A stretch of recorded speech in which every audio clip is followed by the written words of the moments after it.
Bienvenue à tous pour l'émission en ligne de la Baloise sur le thème de la prévention du burn-out. Je m'appelle Barbara Johanna Erni, je travaille pour la société AEH, nous sommes des experts de santé. À mon tour de vous souhaiter la bienvenue. Je m'appelle Marino Alonso, je suis responsable d'une équipe de 17 personnes à Lausanne qui gère les sinistres accidents et maladies pour la Suisse romande. Mais avant d'aller plus loin, vous rappelez que vous avez la possibilité de poser vos questions en cliquant sur le bouton chat. Nous y répondrons en fin d'émission. Merci beaucoup et je passe la parole à Barbara. Merci beaucoup Marino. Oui, la AEH aide nos clients à assurer des conditions de travail sûres et saines dans leurs entreprises et à préserver la capacité de travail et la bonne santé de leurs employés. En tant que case manager et coach, j'accompagne des personnes qui ont eu un accident ou une maladie et qui vont reprendre leur travail. Je suis en contact avec tous les acteurs concernés, tels que les employeurs, les médecins et les assurances, comme la Baloise, afin de garantir une réintégration optimale. Comme vous avez peut-être remarqué, le français n'est pas ma langue maternelle, mais je vais donc donner mon meilleur. Mais tout d'abord, un grand bravo à vous. Je vous félicite d'avoir réservé et planifié du temps aujourd'hui pour vous pencher sur le thème de la prévention du burn-out. C'est un premier pas vers le maintien de la santé en mettant les sujets sur la table et en les traitant activement. Voilà un aperçu de notre agenda. Tout d'abord, nous allons clarifier le thème très utilisé du burn-out, puis nous allons examiner quelles sont l'origine du stress et du burn-out afin de tirer une auto-analyse et de découvrir des moyens pour protéger votre santé. À partir de 10h, c'est Marino qui va nous rejoindre et qui va vous expliquer le processus d'un cas de burn-out de la Baloise. Après 7 heures, vous aurez appris le contenu suivant. Vous aurez approfondi vos connaissances sur le thème du burn-out. Vous aurez connu les origines du stress chronique ainsi que les phases du burn-out et vous seriez sensible aux différents signaux d'alarme. Vous aurez appris les stratégies courtes et longues pour une gestion efficace du stress et vous connaîtrez les coordonnées des personnes de contact en cas d'urgence. Même si le terme burn-out est sur toutes les lèvres, il est nécessaire de préciser le terme technique, car dans l'usage courant, il existe un manque de clarté quant au contenu. Il faut savoir que le burn-out n'est pas une maladie diagnostiquée. Ça veut dire que dans la CIM, alors la classification internationale des maladies, il n'existe pas de maladie burn-out, mais c'est indiqué comme syndrome d'épuisement professionnel. Dans la version de la CIM 11, qui a été mise en valeur en janvier 2022, le burn-out est défini comme un syndrome dû à un stress au travail qui ne peut pas être géré avec succès. Il est explicitement précisé que le syndrome doit uniquement être utilisé dans le domaine du travail. En médecine et en psychologie, un syndrome dessine une combinaison de différents signes de maladie, ça veut dire des symptômes, qui apparaissent typiquement et simultanément ensemble, comme vous voyez ici l'épuisement émotionnel, la dépersonnalisation et la performance réduite. Pour distinguer alors un burn-out d'une dépression? Nous avons appris que le burn-out est seulement utilisé dans le contexte du travail. Par contre, la dépression peut se produire dans toutes les situations de la vie. Si on a une surestimation de ses propres forces qui peuvent conduire à un burn-out, par contre, c'est plutôt une sous-estimation de ses propres forces dont on a une dépression.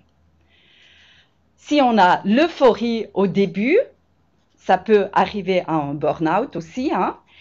On a plutôt la dépersonnalisation ou la résignation précoce dans une dépression. Alors, les émotions particulières du burn-out, c'est plutôt la peur et la colère. Par contre, dans une dépression, on a plutôt des sentiments de tristesse et de mélancolie. En fait, au stade final, il est difficile à différencier un burn-out d'une dépression de point de vue symptomatique. Mais ça, on va encore approfondir plus tard. Depuis 2014, la promotion santé suisse relève périodiquement des indicateurs qui mettent en évidence les conséquences du stress au travail sur la santé et la productivité des actifs. Ça s'appelle le Job Stress Index. Le taux d'épuisement et le potentiel économique qui recèle et l'amélioration du Job Stress Index. Le niveau de stress est stable depuis 2018, mais nettement plus élevé qu'en 2014 et 2016. La part des actifs qui se sont épuisés émotionnellement dépasse en 2022 avec 30,3% la barre des 30% pour la première fois depuis 2014. La pandémie Covid-19 a en partie modifié les conditions de travail, mais cela n'a pas entraîné de changement majeur dans l'index.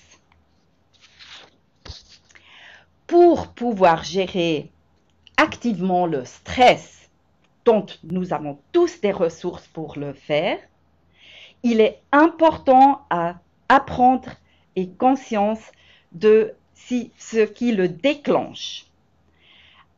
Il existe un stress positif qui nous pousse à être créatifs et performants.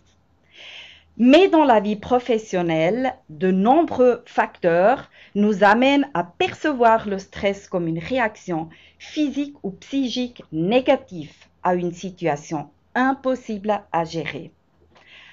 Voilà, les facteurs de stress peuvent être les exigences multitâches, des processus de travail monotones, des interruptions, le travail rapide et même la chaleur comme on l'a vécu cet été.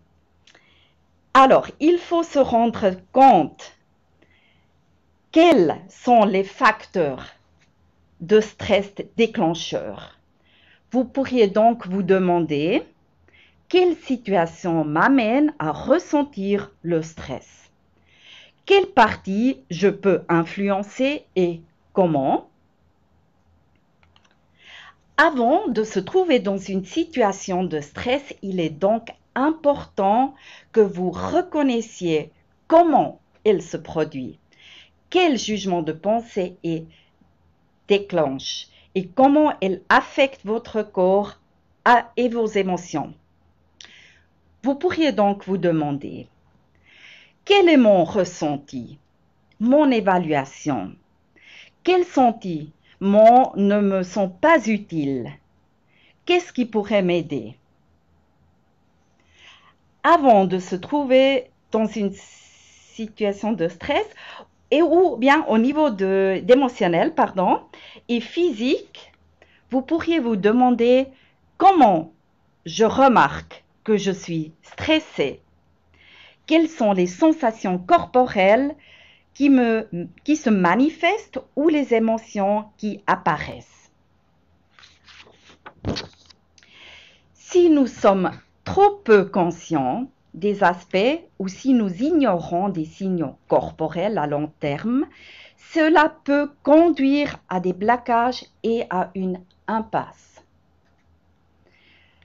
Par contre, si nous arrivons à réfléchir et à respecter le corps en tant qu'outil de détection du stress, celui-ci peut être reconnu et compensé. Conclusion, la détente s'installe et un sentiment de sécurité en soi et dans ses possibilités d'action. La reconnaissance du stress est donc la base. Vous voyez ici la roue du burn-out qui vous permet de voir comment le stress non traité s'évolue. Dans la phase d'euphorie, on veut faire ses preuves. Alors, attention à tous ceux qui se trouvent dans la phase du start-up, chers fondateurs et fondatrices et entrepreneurs, mais aussi tous les collaborateurs qui reprennent un nouveau rôle dans leur travail ou une tâche de direction ou qui dirigent un projet. Attention, dans cette phase d'euphorie, on est sollicité par l'extérieur, mais on se met soi-même fortement sous pression.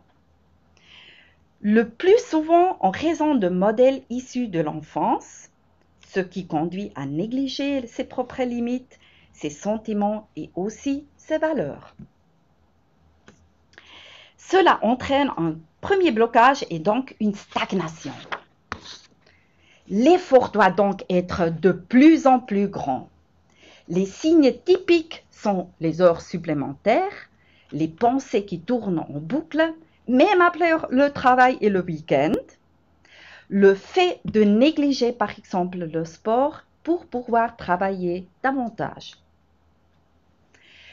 Cela conduit inévitablement à la frustration. Dans cette phase, il devient de plus en plus difficile de se libérer soi-même et du cycle du stress. Et les sentiments d'épuisance et de la résignation font son apparition. On se sent vide, épuisé, dépassé. C'est à ce moment que les symptômes de la dépression et de l'épuisement apparaissent. Je vous invite à réfléchir sur 3 questions suivantes. Vous avez 1 minute pour chaque question. Première question. Dans quelle phase êtes-vous actuellement sur cette roue du burn-out? Et pourquoi?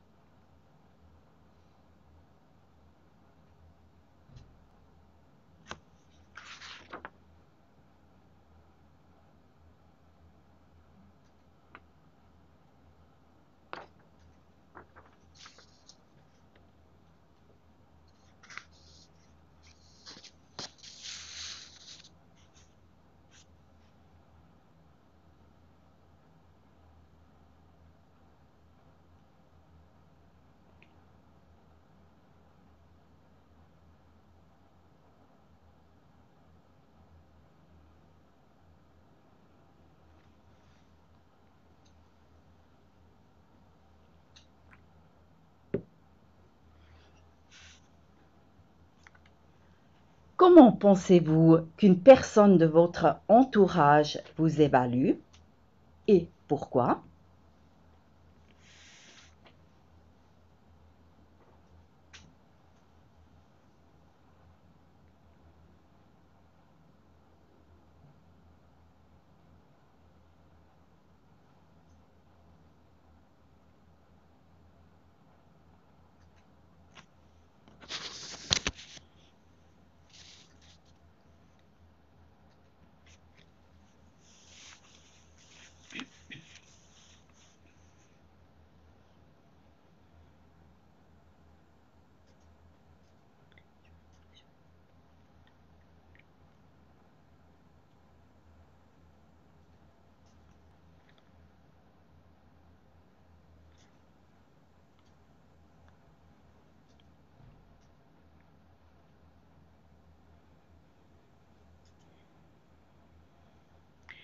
Les deux évaluations se rejoignaient-elles?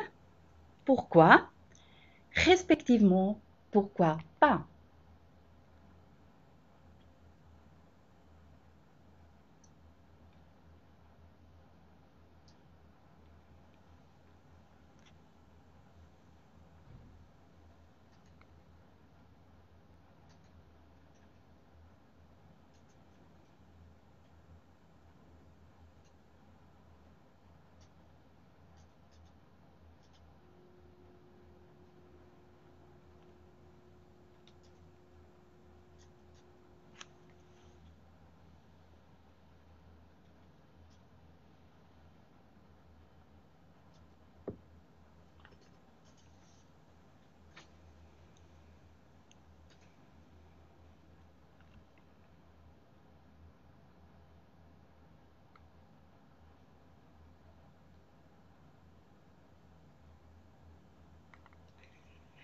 Vous constatez que la détection précoce du stress est particulièrement importante. Quand est-ce que c'est trop? Et le plus important, quand est-ce que c'est trop pour vous? Voici quelques mesures qui peuvent vous être utiles. Documenter les anomalies de comportement. Récupérer l'évaluation des autres. Contrôler les heures de travail et les heures supplémentaires. Documenter les habitudes du sommeil ou tenir un journal.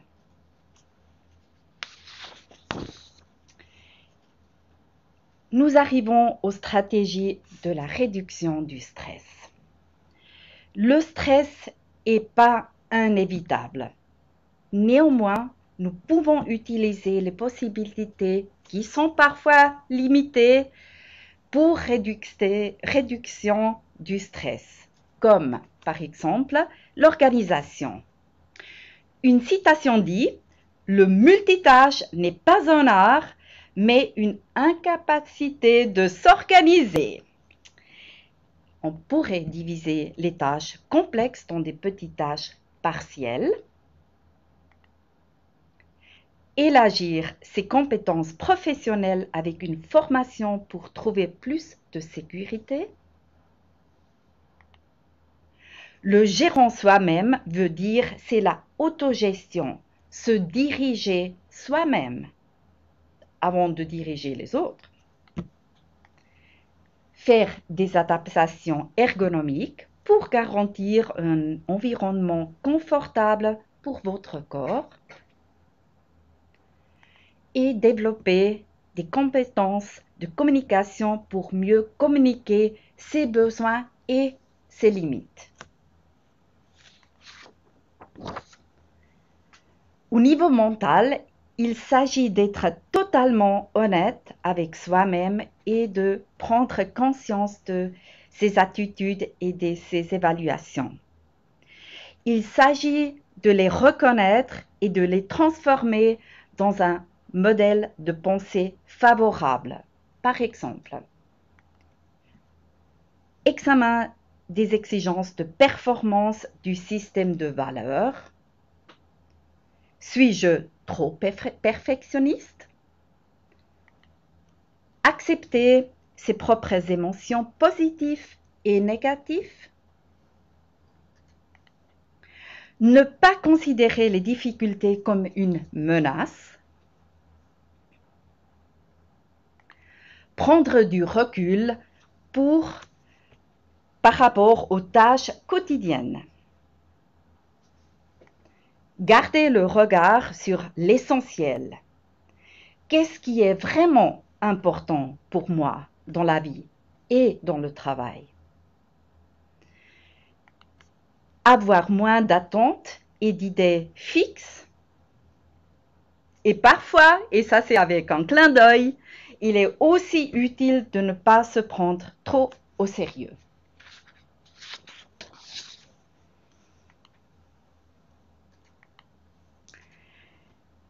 On pourrait dire que les émotions n'ont pas vraiment leur place dans le travail. Les 6 émotions particulières et primaires, à part de la joie et de la surprise, ne sont pas tout à fait connotées positivement. On a la tristesse, on a la peur, la colère et même le dégoût. Alors, nous n'aimons pas avoir les émotions négatives. On les repousse. On ne veut pas les sentir dans la vie quotidienne. Nous sommes souvent guidés par des schémas et pensées de la comportement issus de notre enfance où nous avons hérité de croyances. Par exemple, je ne suis pas assez bon. J'ose pas faire des fautes. Je dois tout faire moi-même. Ou même, j'ai pas le droit de faire les erreurs. Ou je peux pas être triste même. Cela signifie qu'avec ces mots de pensée, nous nous enfermons toujours de plus en plus de nos émotions et dans la souffrance.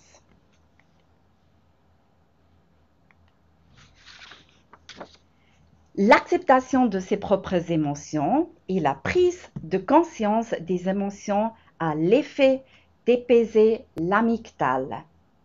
L'amygdale est une partie du système limbique du cerveau. Avec le hippocampe, cette région du cerveau régule les expressions émotionnelles. La pleine conscience, c'est-à-dire la perception active des émotions dues au stress, nous amène à développer l'acceptation de nous-mêmes. Cette acceptation nous aide à augmenter notre estime en soi. Nous pouvons toutefois dire que nous pouvons fortement influencer nos émotions et notre état d'esprit. La question se pose donc de savoir quel état d'esprit nous adaptons par rapport au stress. C'est-à-dire positivement en acceptant que le stress fait partie de notre vie. Alors, on y va, on le prend. Ça nous donne la position de soulager et aussi de le ressentir comme un défi. Si on est par contre enfermé dans les émotions, on le prend très négatif, alors c'est le stress qui va me rendre malade. Avec cette pensée-là, on va rester dans les émotions négatives et ça va causer encore, ça va nous faire faibles de plus en plus à long terme. Donc, nous résumons. Nous pouvons accepter le stress comme défi avec des réactions corporelles, même positives, comme une activité physique. Alors, ce n'est pas toujours la détente qui nous aide. Accepter les émotions négatives et les transformer en excitation. Ça, c'est le but. Obtenir de l'énergie par l'excitation pour retrouver le flow. Alors, la conclusion peut peut-être étonner, mais l'acceptation consciente, par exemple de la peur, et sa transformation en excitation aide à augmenter les performances et protège du burn-out.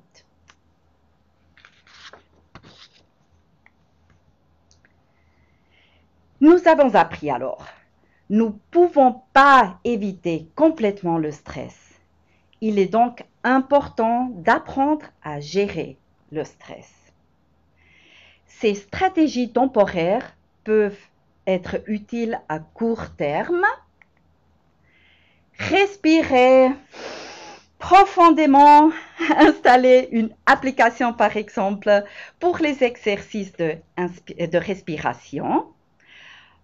Monter et descendre les escaliers ou essayer des exercices même sur une chaise. Faire des petites pauses, par exemple en buvant un verre d'eau. Installer l'imprimante dans le couloir pour s'éloigner de temps en temps de votre poste de travail. Ou se distraire brièvement à échanger avec des collègues.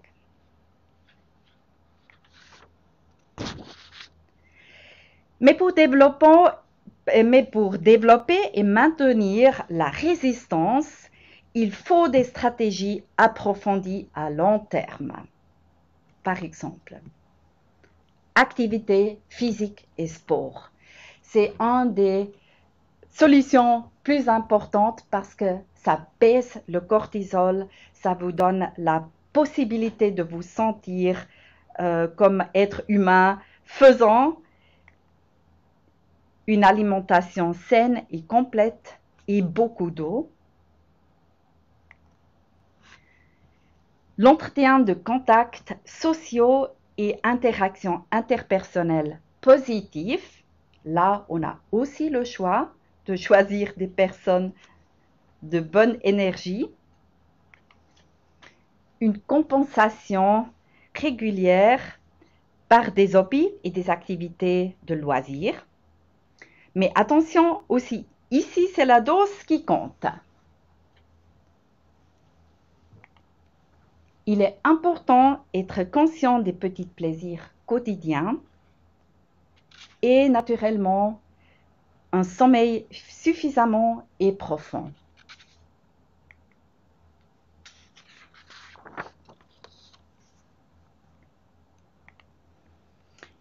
Et si vous ne pouvez plus vous aider vous-même, bien sûr, nos proches apportent un grand soutien lorsqu'il s'agit d'échanger et de trouver une solution. Il est également important dans une phase précoce de faire appel à des partenaires internes. Ça peut être des services sociaux ou des institutions spécialisées.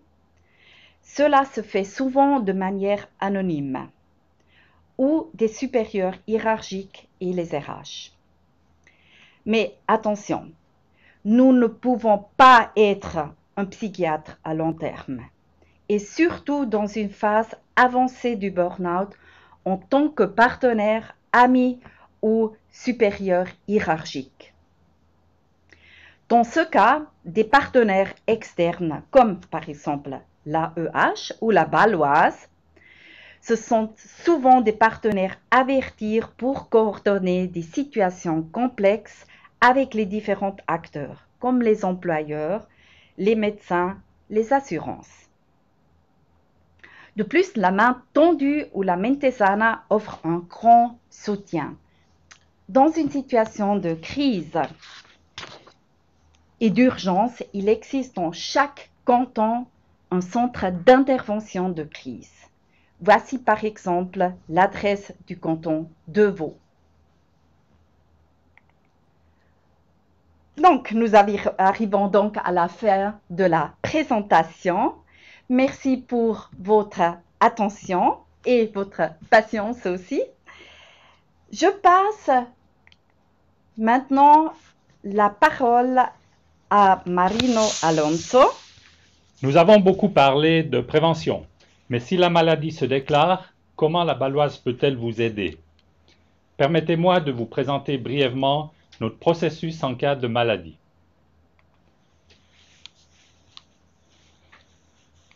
Nos processus sont toujours pensés par et pour le client et l'assuré. Lorsqu'un burn-out se déclare, les déclarations d'arrêt de travail et les demandes peuvent nous parvenir par divers canaux. Nous nous efforçons d'automatiser tout ce qui n'apporte pas de plus-value dans le traitement du cas, comme par exemple l'enregistrement du sinistre dans notre système de gestion ou l'envoi de confirmation du numéro de référence. En fonction de la situation, diagnostic sévère ou incapacité de travail de longue durée prévisible, l'accent est mis sur un traitement proactif et personnalisé en prenant contact rapidement avec le client ou l'assuré pour un point de situation.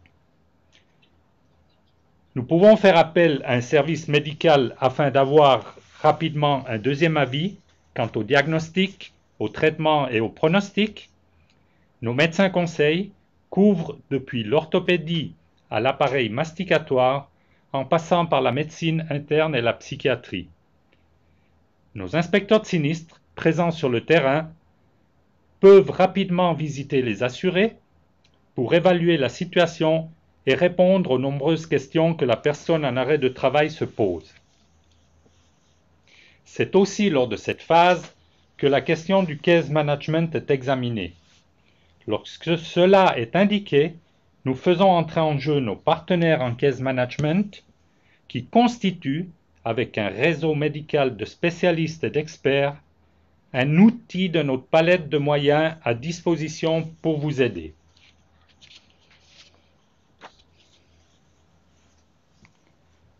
En quoi consiste le case management?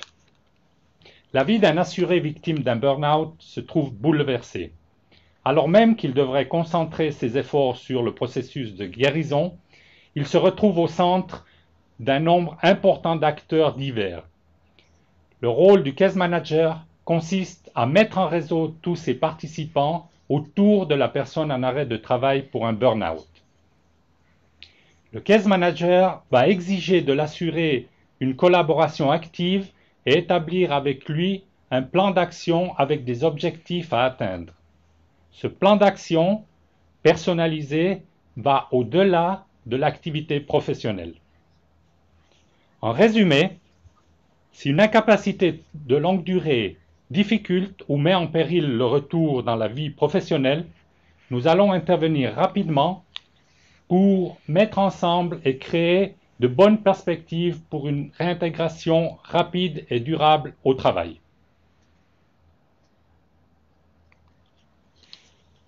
Comme je vous l'ai expliqué, nos inspecteurs de sinistres qui couvrent tout le territoire évaluent les situations individuellement et déterminent le besoin d'un case management. Si la situation le requiert, nous faisons appel à des partenaires externes pour la mise en place de ce case management. Ce choix délibéré du partenariat externe a été pris pour garantir la neutralité et la flexibilité dans la mise en place, couvrir tous les domaines d'intervention ainsi qu'au minimum toutes les langues nationales.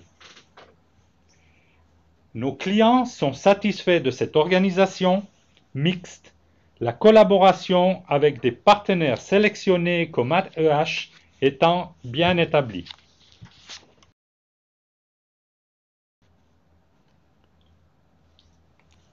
Voilà, Barbara m'a rejoint. Il est temps de répondre aux questions qui ont été rassemblées sur le chat et que Isabelle en régie va nous transmettre. Bonjour Isabelle. Bonjour à tous, alors voici les questions. Le burn-out n'est pas considéré en Suisse comme une maladie professionnelle, à l'inverse de plusieurs pays voisins. Pourquoi? Et quelles sont selon vous les raisons qui expliquent cette différence ou ces différences? Je crois que je vais prendre la question, Barbara. S'il te plaît. C'est vrai, en fait, si je prends le burn-out, seules les affections qui sont nettement ou exclusivement ou de façon nettement prépondérante dues à l'activité professionnelle peuvent être prises en charge par un assureur accident. Comme on l'a vu tout à l'heure, le burn-out ne répond pas à ces critères car les causes sont pratiquement toujours tant d'origine professionnelle que d'origine personnelle. C'est pour ça qu'en Suisse, la maladie professionnelle n'est pas considérée comme, elle n'est pas prise en charge par l'assureur accident. Très bien, merci Marina. Le burn-out, excusez-moi. C'est les joies du direct. Comment réagir lorsque nous voyons un collègue en situation de burn-out? Je le prends? Oui. Volontiers. Bon, alors ça, c'est un des précautions vraiment très importantes. Alors, naturellement, on a vu, on doit bien garder la santé en soi-même, mais déjà dans la situation qu'on voit et qu'il y a un collègue ou même un supérieur, parce que les supérieurs n'ont pas vraiment le soutien ou les réponses des fois du team, alors c'est bien de réagir et peut-être de demander comment il va ou si on peut, s'il a des difficultés pour entrer en contact et ça aide aussi d'établir un sentiment de clarté et aussi que ce soit quelque chose de normal de parler aussi de la santé. Voilà. Et même, et on a des entreprises qui sont très agiles, alors qu'ils ont plus une hiérarchie, alors qui s'en occupent alors? Alors, c'est plutôt les collègues, ça c'est très important qu'on se soutient aussi dans ce thème. Quelles sont les conséquences à long terme du burn-out? Je le prends, hein, peut-être, parce que Volontiers, c'est mon c'est métier. ton métier. Oui, voilà. Oui, alors les conséquences de burn-out, ça peut être grave, ça peut être long, ça peut être court. C'est vraiment très difficile à mesurer. Mais vous voyez, car c'est pas une maladie, c'est pas une jambe qui est cassée, qui va se récupérer. Alors, le plus important est que le burn-out peut être guéri avec un changement de soi-même. Naturellement, on a l'environnement, on a le travail et on a vu ça, on peut changer peut-être. Mais si on ne change pas le comportement de soi-même, de dire non ou d'éviter des stressants, alors on ne va jamais guérir tout à fait. C'est-à-dire le grand travail pour démonter le burn-out, c'est la conscience et le travail sur soi-même. Je vais prendre encore une dernière question. Comment différencier le burn-out de la dépression, qui elle est assurée? Encore Oui, une fois bon, pour la spécialiste. c'est un peu lié aussi avec le fait que le burn-out n'est pas une maladie. En fait, on a des symptômes d'épuisement et la dépression est clairement identifiée. C'est-à-dire, la dépression, on peut avoir comme un épuisement et ça peut arriver aussi dans la vie quotidienne. Et on a aussi vu que avec les symptômes qui s'occurrent avec le burn-out, à la fin, avec l'épuisement, on peut tomber dans une dépression. Alors la dépression est fortement liée aussi avec le burn-out. Oui. Alors, à la régie, on me fait signe qu'on a encore du temps. Donc, je continue les questions. Comment savoir que le burn-out est terminé et guéri? Qu'est-ce que tu penses? Aïe, aïe, aïe. Que des Mhm. questions pour la spécialiste Mhm. aujourd'hui. C'est une très bonne question et c'est aussi assez dur. Alors, il faut avoir des détecteurs. Alors, comme on a vu, de faire par exemple un bilan tous les soirs, de voir quels sont les points qui m'amènent au stress. Alors comme ça, on peut peu à peu identifier si je suis capable à le gérer. Sinon, alors des fois, c'est important de réduire peut-être aussi le taux d'occupation ou de se prendre plus de temps. Mais la détection quand c'est guéri, c'est plutôt que vous êtes capable de gérer votre travail, votre privé dans un équilibre. Je dirais. Ou tu as quelque chose à ajouter, Parfait. Marina? J'ai appris beaucoup de choses aujourd'hui pour gérer le stress. Merci Barbara. Oui. Isabelle, on me fait signe que les questions qui n'ont pas été répondues et même celles qui ont été répondues vont être reprises de toute façon sur notre blog baloise.ch dès la semaine prochaine. Il nous reste à vous remercier pour votre participation, mais je crois qu'avant de nous séparer, Barbara, tu as encore un petit message à faire passer. Oui, alors car je suis là aussi toute l'après-midi à votre disposition, c'est-à-dire si vous aimeriez profiter d'un coaching personnel ou si vous aimeriez vous échanger, j'aurai le temps. Alors vous pourriez me faire un petit message mail dont vous allez voir les coordonnées après sur ernie@aeh.ch. Merci beaucoup. Sans oublier aussi un grand merci à notre technicien Thierry. Et nous vous souhaitons une très bonne fin de journée. Au revoir. Au revoir.